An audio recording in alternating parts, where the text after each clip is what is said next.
हुण कई दुआ कराणगे बदबूआं कढ़ा लैणगे ते जिंदगी फिर पुरानी फिर आणगे भाई साहब चंगी दुआ कराई अस ते बहुती मुसीबत च पै गए हैं। उन्हां लई हवाला है।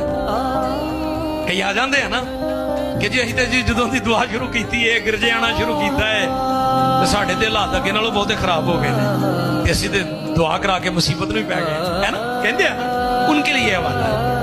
यीशु को वो मिला और यीशु ने उसे कहा तू ठीक हो गया है, तंदुरुस्त हो गया है, आइंदा गुनाह, ताकि ये ना हो कि जो मुसीबत, जो दुख, जो आजमाइश, जो बीमारी तुझ पर आई अब उससे भी बड़ी आ जाए। क्योंकि कलाम में लिखा है कि जब बदबू निकलती है तो सूखे मकामों में आराम ढूंढती है। किथे लभदी है?